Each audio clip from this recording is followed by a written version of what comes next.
Thank you to Donkey Crew and Snail Games for sponsoring this video. Pick up Bellwright today through the link in the description. Sometimes, even the main character needs a break. Even the fire that burns within a rebel leader's heart must be stoked. And what better way to do that than a trip to the beautiful island of Halmare? Nothing beats a Bell 2 holiday, and with the maiden voyage update, you could save up to 30% on a village of 4. Golden sandy beaches, calm waves lapping at the shore, and a trio of factions a spark away from all-out war. Wait. Oh no. In this video, we're going to walk you through the holiday of your Bellwright dreams. How to get to the island, what you'll find there, and places worth visiting, and the people to make your visit the most fun, restful, and beautiful time you can have. Join me, Midgeman, on your guided tour of the Halmare Isles. Part 1. Getting to the Isles. Getting to the Isles is a piece of cake. Simply find the On a Great Cruise quest and talk to Gilroy Loxley. He is very accessible. He's located at the top of a mountain near Horndean. It's a bit of a climb, but if you head towards the Cotton and up the hill from there, it's a bit easier.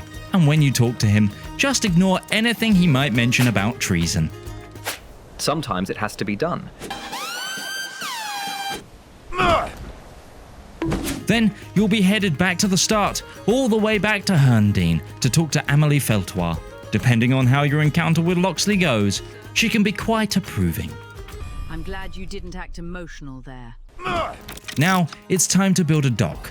We highly recommend building it near Farnworth, given the beautiful beaches and the readily available resources. In order to build a dockyard, you'll need 100 hardwood planks, 35 hardwood logs, 25 thatch, 32 ropes, and 38 iron nails.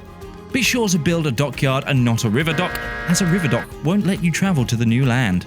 Once built, you can get on board your ship and choose the Halmare Isles to travel to, and then you'll arrive in the beautiful archipelago.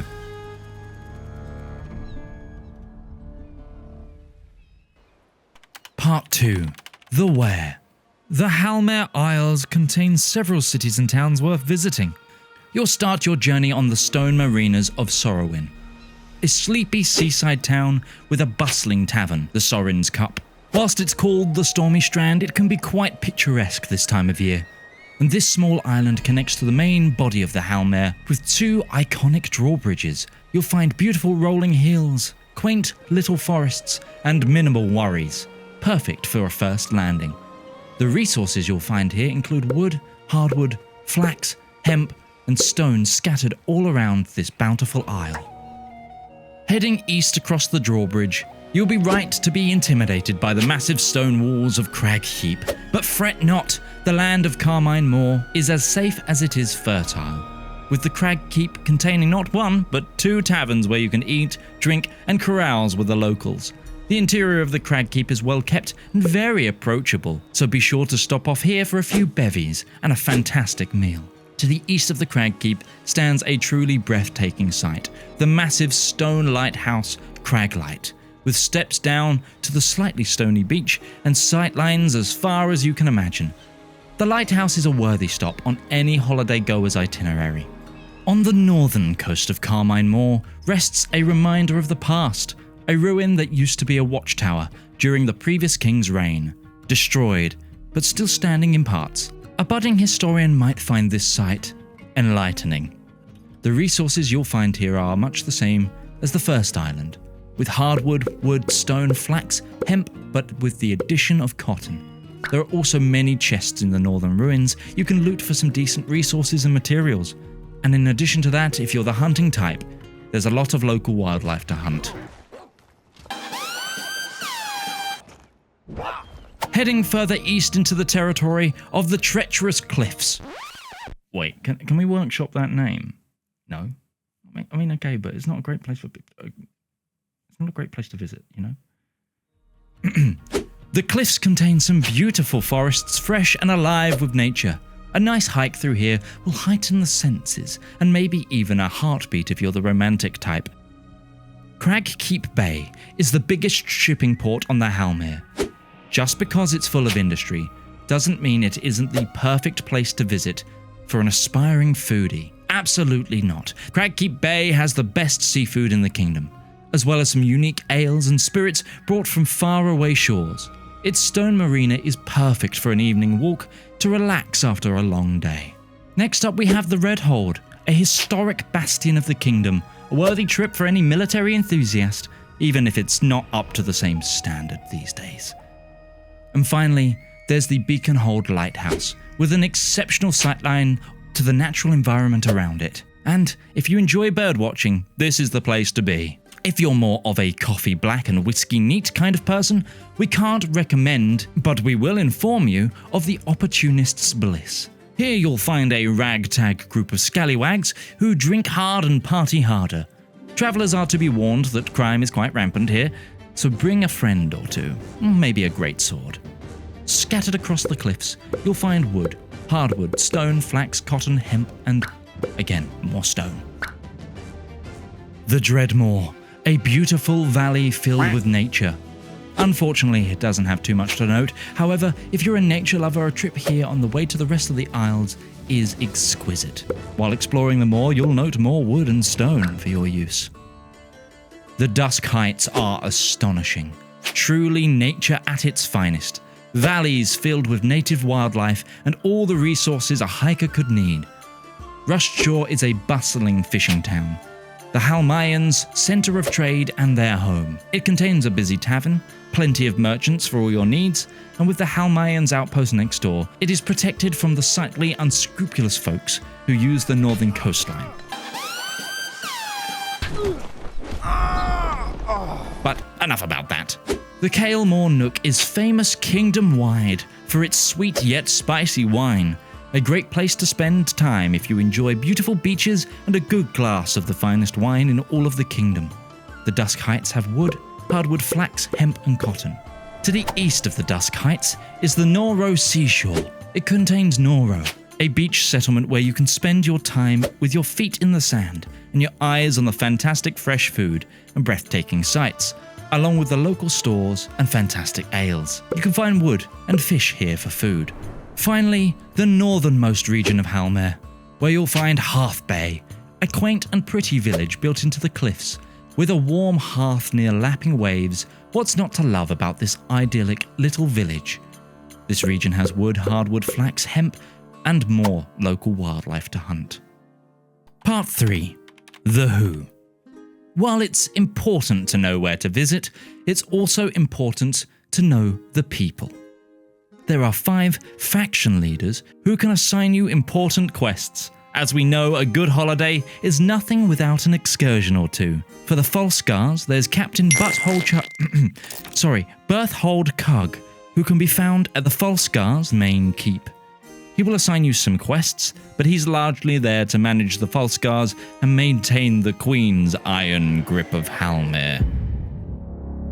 Then there are the Cassians, who are those swashbuckling sort, with their swaggering leader Cassandra Kim, also known as the Cutlass. She's found at the Opportunist's Bliss.